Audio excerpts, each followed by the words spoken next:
네, 정부가 환율 상승을 억제하기 위해서 발표한 외환 건전성 제도 탄력적 조정 방안을 두고 시장의 평가가 엇갈립니다. 달러 공급을 늘리는 대책인 만큼 환율의 오름폭을 제한하는 완충적인 효과를 기대할 수는 있지만 대외 여건이 개선되지 않는 한 환율 상승 추이를 반전시킬 근본적인 대책이 되기는 힘들 것이란 전망이 함께 나오고 있는데요. 현대경제연구원 주원 연구본부장과 함께 짚어보겠습니다. 어서 오십시오. 네, 안녕하십니까. 네, 먼저 환율 먼저 짚어보겠습니다. 보통 달러 가치가 떨어지면 원화 가치는 올라가서 환율이 내려가야 되는데 요즘은 달러가 약해졌는데도 원달러 환율이 계속해서 급등하고 있거든요. 원인은 뭐라고 보십니까? 근데 달러 가치 얘기를 할 때 우리가 많이 쓰는 지표가 달러 인덱스인데요. 그게 예. 이제 100보다 위에 있으면 달러가 강세고 100보다 아래 있으면 약세인데 지금 한 98 정도 와 있죠. 그래서 달러가 약세라고 우리가 이제 생각을 할 수가 있는데 이 달러 인덱스라는 게 산출 방식이요. 그러니까 유로화나 영국 파운드화나 엔화 한 6개 글로벌 통화를 가중 평균해서 이제 인덱스를 만드는데 예. 이게 좀 왜곡이 돼 있습니다. 그러니까 무슨 얘기냐면 유로화의 가중치가 한 57% 정도. 그러니까 유로화가 절대적이거든요. 근데 유로화와 달러화 자체의 어떤 환율을 보면 1년 전 대비 유로화가 8% 달러화에 대해서 강세입니다. 엔화는 약세고요. 그렇다면 이제 유로화 강세 때문에 달러 인덱스가 마치 달러화가 글로벌리 보면은 상당히 가치가 떨어진 걸로 되어 있지만 실제로는 유로화를 빼고 유럽 지역의 통화를 빼고 계산해 보면 달러화는 강세인 겁니다. 네. 그럼 사실 지금 원달러 환율이 올라가는 게 달러 강세라는 그 지금 제가 말씀드린 것과 일치해요. 그래서 유럽 쪽하고 미국 달러와의 관계는 좀 다른 부분. 그리고 그 이외 지역에 대해서는 달러가 강세이기 때문에 이게 그 공식이 깨졌다라고 말씀드리긴 어렵습니다. 정부가 이 환율 안정을 위해서 외국 돈이 한국으로 더 잘 들어오게 하기 위해서 이제 규제를 잠시 완화하겠다 이렇게 밝혔는데 이것에 대한 평가와 실효성이 있을지에 대해서는 나중에 한번 짚어보기로 하고 우선 어떤 내용이 담겼는지 짚어주시죠.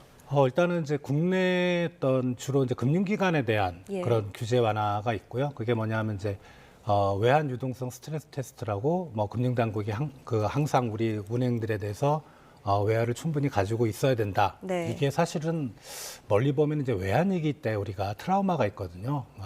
뭐 금융위기 때도 그렇고 갑자기 이제 외화가 빠져나가면서 우리 금융기관들이 위태로워졌던. 그리고 이제 두 번째는 이제 선물한 포지션, 이거 외연 지점 얘기입니다. 그러니까 외국화한 은행들이 선물한 포지션을 과도하게 하면 안 된다라는 거고, 근데 그걸 좀 풀어준다는 거고요. 네. 그리고 이제 원화 용도의 외화 대출, 바깥에서 외화 빌려오는 거, 그거를 좀 풀어준다. 이게 아무튼 뭐 이런 여러 가지 요인들로 보면 외국으로부터 달러화가 우리나라에 좀 많이 유입될 수 있도록 한다는 거지. 예. 반드시 이것 때문에 달러화가 유입된다는 보장은 없지만 그래도 우리 시장의 좀 개방성이라든가 이런 걸 좀 높인다는 측면에서는 의의는 있다고 생각이 됩니다. 네. 취지는 좋아 보이는데 왜 엇갈린 평가들이 나오는 건가요?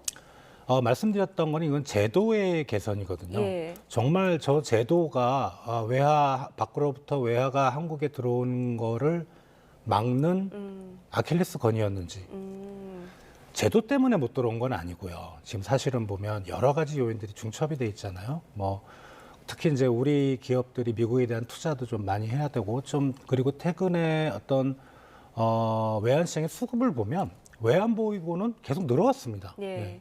달마다 한 10에서 20억 달러, 연간으로 보면 뭐 100억에서 200억 달러씩 늘고 있거든요. 그러니까 수급 요인은 아니죠. 왜냐하면 수급이 문제가 있었다면 외환 보유고에 문제가 생겼어야 되는데 그건 분명히 아니라는 거죠. 예. 이렇게 최근에 원달러 환율은 좀 심리적 요인도 컸고요. 앞에 말씀드렸던 달러가 강세라는 실질적인 요인, 그리고 옆나라 일본은행의 그 최근에 이제 좀 스탠스는 바뀌긴 했지만 엔화가 너무 약세인 거예요. 달러당 한 155엔, 156엔 가 있잖아요. 우리 원화와 엔화는 보통 우리 학자들이 얘기할 10대 1. 예. 그러니까 엔달러 환율이 155엔이면 사실 원달러 환율은 1,550원이 돼도 이상한 게 아닙니다. 그러니까 엔화와 원화의 동조화 이런 것들이 복합적으로 작용된 거라 단순히 수급 요인은 아니지만 그래도 정부가 지금 내놨던 대책들은 어떻게 보면 시장의 심리를 그동안에 좀 불안 심리를 가라앉히는 그런 효과는 충분하다고 생각이 됩니다. 네. 그러면은 실제로 그 환율 안정까지 가기에는 제한적일 수도 있다, 효과가 제한적일 수도 있다. 이런 왜냐하면 이제 그동안은 환율이 불안하니까 정부가 예. 뭐 한 달 전, 몇 달 전에도 이제 그런 뭐 대책을 내놨었잖아요. 살짝 환율이 안정돼 또 다시 올라가더라고요. 결국은 시스템의 문제는 아니었던 거예요. 지금 환율 외환 시장의 불안은. 그래서 뭐 이번 대책들이 전혀 쓸모없는 건 아니지만 좀 더 근본적인 어떤 외환 시장의 어떤 안정할 수 있는 이벤트들, 예를 들어 뭐 미국 연준 의장이 상당히 좀 비둘기파적인 사람이 들어온다든가, 네. 일본 은행이 금리를 빨리 올려준다든가, 이런 외부적인 요건이 좀 동반돼야만 환율이 좀 안정이 될 수 있다 생각이 됩니다. 네. 또 최근에 대통령실이 삼성, SK, 현대차 같은 수출 대기업 경영진을 불러서 외환시장 관련 회의를 열었는데 이걸 두고 사실상 정부가 대기업들에게 환율 방어에 협조해달라 이런 메시지를 요청한 거 아니냐 이런 해석이 나오는데 어떻게 보십니까? 분위기를 보면은 협조를 요청한 것 같은데, 근데 뭐 이렇게 보도된 내용 보면은 협조해달라는 것보다는 점검이었죠. 우리가 네. 보통 이제 정부가 그런 걸 잘하거든요.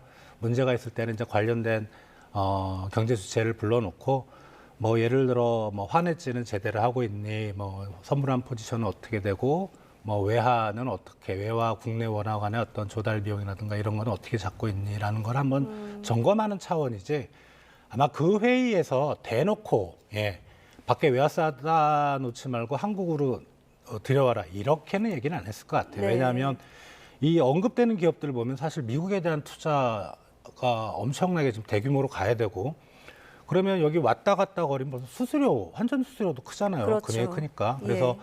그런 부분에 생각하면 지금 만약에 그 가지고 있는 돈을 전부 한국에 들여오면 나중에 미국으로 투자할 때는 또 외환식이 또 출렁거리거든요. 그래서 아마 뭐 그 내용을 제가 정확히는 모르겠으나 분위기는 협조였고, 그래도 좀 대기업들한테 이런 액션을 보여준다는 거, 그게 언론을 통해서 외환시장에 알려진다는 거, 그건 아무래도 환율 안정에 좀 도움이 되지 않았을까 싶습니다. 네. 자, 그리고 한편 환율 상승의 원인으로 꼽혔던 서학개미 움직임에 대해서는 금융당국이 제동에 나섰습니다. 증권사들이 해외 투자 신규 마케팅 중단했는데 이런 조치가 실제 환율 안정에 도움이 될까요? 아니요. 서학개미들이 간 게 뭐 증권사들이 이제 보통 해외 투자를 처음 시작하는 분들한테 뭔가 인센티브를 주잖아요. 뭐 상품권도 주고, 예. 뭐 수수료도 변제해주고. 근데 과연 서학개미들이 그것 때문에 해외 투자를 했었을까요? 그건 아니죠. 언론에서 들려오는 엔비디아가 뭐 갑자기 몇십 프로 올랐다더라. 근데 우리 국내 주식 보니까 그렇게 오른 주식은 없네? 그럼 서학개미들 당연히 해외 투자를 하는 거죠. 그래서 저는 이 부분은 앞에 거는 상당히 긍정적으로 그런 네. 시스템에 개선은 긍정적으로 평가했지만 이 부분은 글쎄요. 이게 과연 그 서학개미들의 해외 투자를 진정시킬 수 있는 힘이 될 수 있을까? 그래서 그리고 이제 시장의 어떤 개별적인 금융회사들, 증권회사들의 마케팅에 대해서 굳이 금감원에서 이 부분은 저는 개인적으로 약간은 좀 부정적으로 생각하는 편입니다. 네, 알겠습니다. 자, 이제 은행권 이야기로 좀 넘어가 보겠습니다. 그동안 은행이라 함은 신의 직장으로 불렸는데 보니까 올해만 2,000명 가까운 희망퇴직자가 나왔고 대상 연령도 40대 초반까지 내려갔습니다. 왜 이런 현상이 나타나는 걸까요? 일단 신의 직장이라고 불렸던 거는 한참 전 얘기입니다. 제가 처음에 사회에 첫 발을 예. 디뎠을 때 그때는 신의 직장이었는데, 결국은 이제 시청자분들이 생각하시는 원인과 똑같습니다. 은행을 굳이 갈 필요 없이 업무를 많이 처리한다. 그렇죠. 그게 이제 점포수를 보면은 5대 은행만, 시중 5대 은행만, 큰 규모의 5대 은행만 보면 2019년 말에 4,600개 정도였거든요, 점포수가. 근데 2024년 작년 한 9월 정도 기준으로 하면 3,895. 점포수가 준다는 거는 사람이 필요 없다는 거고요. 네. 그게 결국은 이제 최근에 했던 디지털 전환.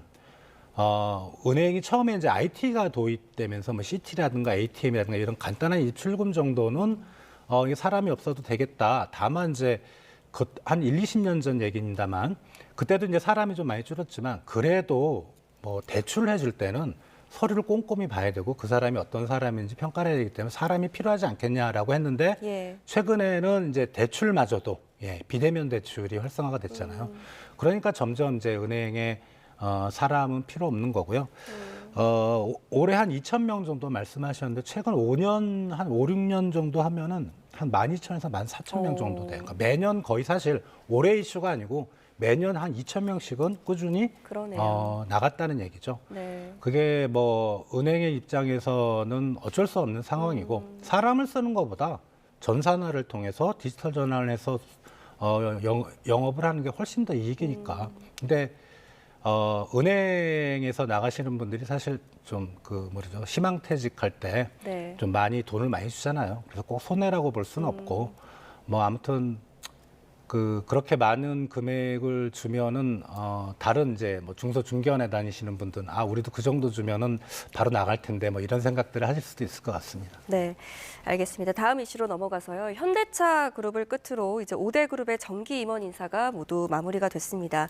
이번 인사를 보면 키워드를 보니까 미래, 쇄신, 용퇴 같은 단어가 반복되는데 이 5대 그룹 인사의 공통된 키워드를 좀 꼽아주신다면요. 젊다는 거고요. 네. 네, 상당히 뭐 40대 임원이 나온다는 건 사실 저희 옛날 때만 해도 그건 상상도 못할 그리고 젊다는 거고 젊다는 거의 핵심은 뭐냐면 미래 테크놀로지인 것 같아요. 그래서 우리 이제 CEO 그죠? 뭐 대표님이 예를 CEO이지만 뭐 시대에 따라서 이게 유행이 있었거든요. CFO, 재무, 파이낸셜 그리고 뭐 CSO, 스트래티지, 전략, 그다음에 CMO, 마케팅 하는데 지금의 키워드는 CTO입니다. 테크니컬 오피서. 그러니까 최고 기술 책임자. 왜냐하면 이게 이제 새롭게 신기술과 신산업이 부상하고 거기에 빨리 진입하지 못하면 그 기업의 생존의 위협을 받는다. 네. 이런 게 이제 우리 기업들이 상당히 거기에 꽂힌 것 같아요. 그리고 정확하게 보고 있고. 그래서 요번에 인사들 보면 젊지만 기술 관련, 또 R&D 관련 그런 임원들이 빠르게 좀 임원이 됐던 걸로 생각이 돼서 우리 이제 대기업들이 먼저 그렇게 움직이고 있으면 이제 밑에 중견 중소기업도 따라가게 돼 있거든요. 그래서 네. 향후 키워드는 기술, 연구, 미래 이쪽이 될 것 같습니다. 네. 자, 이렇게 젊은 임원들을 전면 배치하는 게 실제 위기 돌파에 도움이 될까요? 젊다는 거는 돌파력이 있다는 거죠. 예. 그렇죠. 물불을 안 가린다는 젊기 때문에. 그래서 그 부분에서는 상당한 강점이 있는데 사실 위기라든가 새로운 시장을 돌파할 때는 나이 드신 분들의 경험도 많이 필요합니다. 그렇죠. 산전수전 다 겪었던. 예. 그래서 어느 쪽이 옳다고는 제가 말씀을 못 드리겠으나 좀 양쪽의 어떤 적절한 비율, 그 기업의 특성에 맞는 그런 적절한 비율을 선택해서 그거는 뭐 개별 기업들이 알아서 해야 될 그런 문제라고 생각이 됩니다. 네, 세대 교체 자체보다는 어떻게 조화를 이루는지가 더 중요할 것 같습니다. 현대경제연구원 주원 연구본부장과 지금까지 경제 이슈들 짚어봤습니다. 잘 들었습니다.